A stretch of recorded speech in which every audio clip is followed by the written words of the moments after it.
La Terre est la seule planète de notre système solaire qui abrite la vie. Mais au cours de son histoire, elle a subi de nombreux chocs. Tout ce qui croise son orbite est susceptible d'entrer en collision avec elle. En ce moment même, de véritables poids lourds célestes parcourent l'univers et menacent de mettre la Terre KO. Ce serait aussi puissant que le déclenchement simultané de tout l'armement mondial. Sur n'importe quel point du globe, ce serait comme être à côté d'Hiroshima. Nos corps disloqués se disperseraient à grande vitesse et chacun de nos atomes serait propulsé dans l'infini, en un rien de temps. Certains scientifiques et d'anciens astronautes refusent pourtant de s'avouer vaincus sans avoir livré bataille. Ils livrent une course contre la montre afin de localiser ces tueurs cosmiques avant qu'ils ne déclenchent l'apocalypse.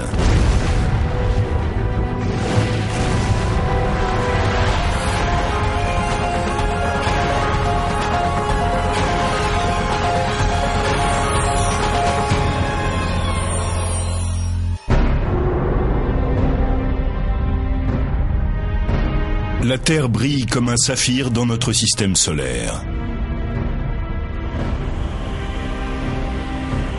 Nous coulons des jours paisibles, sans nous rendre compte qu'aux confins de l'espace, la menace vient peut-être droit vers nous.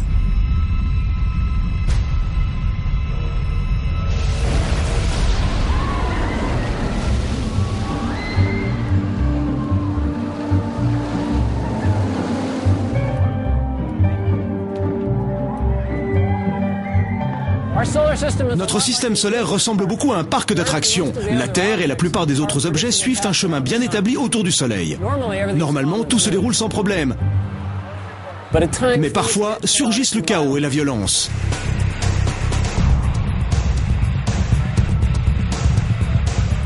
La Terre est percutée par des roches venues de l'espace, secouée, bousculée par des corps célestes, par l'énergie et les forces du cosmos. La Terre est comme sur un grand 8 cosmique, une attraction extrêmement dangereuse. Si vous avancez à toute allure sur un chemin déterminé à l'avance, vous espérez que rien ne vous coupera la route.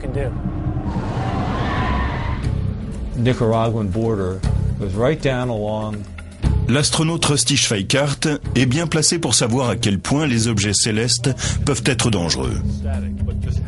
En 1969, il pilotait un module lunaire durant la mission Apollo 9. Aujourd'hui, il ne se contente pas de croisières dans le cosmos. Il tire la sonnette d'alarme à propos d'un astéroïde nommé Apophis, qui s'est dangereusement rapproché de nous en 2004. Il a immédiatement attiré l'attention parce que la probabilité d'un impact était assez élevée. Elle était supérieure à tout ce que l'on avait vu jusqu'alors.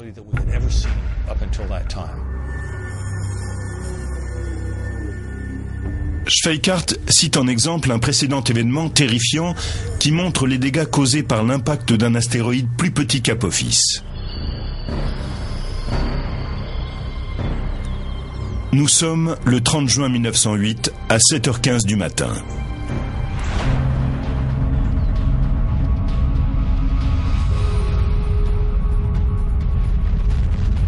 Un objet grand comme le tiers d'un terrain de football est tombé du ciel à une vitesse de plus de 54 000 km/h, laissant derrière lui une traînée de gaz incandescent. En quelques minutes, la boule de feu est entrée dans notre atmosphère et elle a brutalement explosé au-dessus de la forêt sibérienne de Tunguska.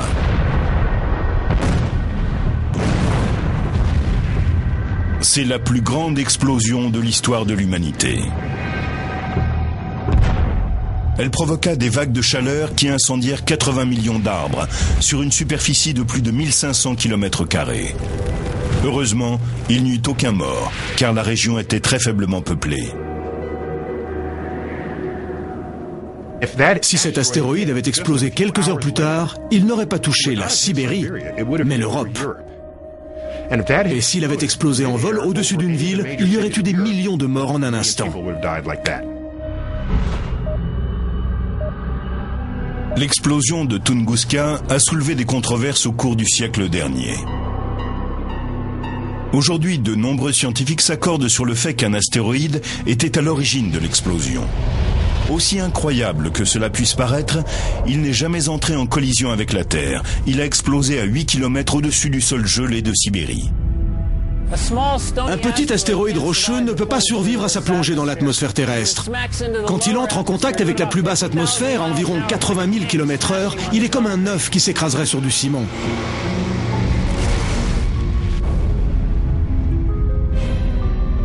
L'explosion, qui a eu lieu au-dessus de la Sibérie, a dégagé une énergie équivalente à 15 mégatonnes de TNT.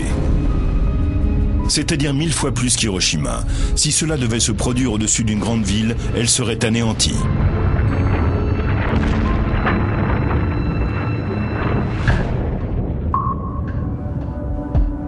Les scientifiques appellent ces intrus des NEO, Near Earth Objects, c'est-à-dire des objets passant près de la Terre. Ces astéroïdes et ces comètes sont des résidus issus de la formation des planètes. Les comètes se déplacent dans le nuage de Oort et la ceinture de Kuiper qui se trouve derrière la planète Neptune. Les astéroïdes voyagent dans une zone comprise entre Jupiter et Mars. Mais leur voyage en orbite n'est pas forcément une routine.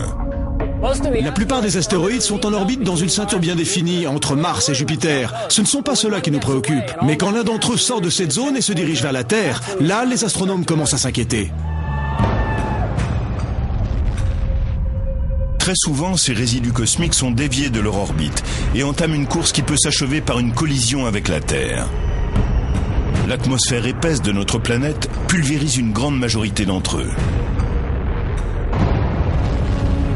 Mais un objet plus grand peut traverser notre atmosphère et percuter le sol. Si vous vous intéressez au cosmos, et plus particulièrement aux forces qui pourraient nous anéantir, les impacts d'astéroïdes ne sont pas négligeables et ils sont dangereux.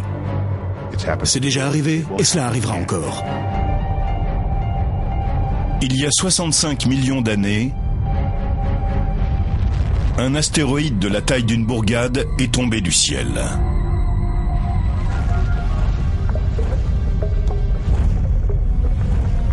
Il a explosé dans la péninsule du Yucatan, près de ce qui est aujourd'hui le village mexicain de Chicxulub, en dégageant une puissance équivalente à 100 millions de mégatonnes de TNT.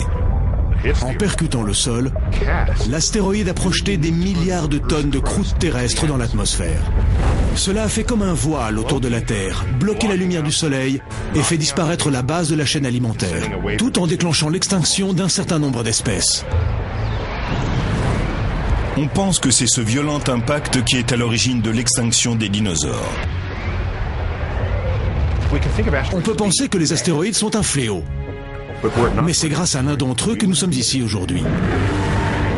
Nos ancêtres mammifères rampaient et se cachaient pour ne pas finir en hors-d'œuvre pour le T-Rex. Quand les tyrannosaures ont disparu, il est resté une niche écologique qui a permis à nos ancêtres d'évoluer en une forme plus ambitieuse qu'un rongeur. De là sont nés les primates, et des primates descendent les hommes. Mais ce même type de gros rocher cosmique, qui a permis à la race humaine d'exister, pourrait un jour nous faire disparaître de la planète.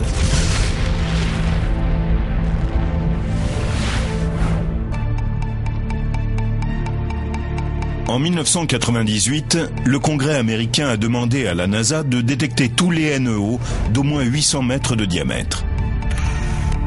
Le résultat de leurs recherches est troublant. On compte plus de 850 NEO à proximité de la Terre. Ces astéroïdes sont nos voisins les plus proches et les plus dangereux du système solaire. Au laboratoire chargé de la construction et de la supervision des vols non habités de la NASA, Donald Yeoman dirige le programme d'études sur les NEO. Assisté de véritables chasseurs de primes cosmiques, il recherche ces assassins potentiels et les classe dans le fichier des ennemis publics les plus recherchés. Trouver des astéroïdes, c'est un peu comme pister des ouragans. En suivant un NEO, jour après jour, vous vous faites une idée de son orbite. Vous pouvez prévoir sa trajectoire, mieux connaître sa taille et déterminer sa vitesse en cas de collision avec la Terre. À l'aide de télescopes de dernière technologie, le programme de surveillance du ciel de la NASA, le Space Ground Survey, a détecté plus de 90% des NEO considérés dangereux. Ces objets effrayants pourraient frapper la Terre avec une énergie supérieure à celle de toutes les armes nucléaires de la planète. Un tel impact pourrait déclencher une extinction massive de certaines espèces.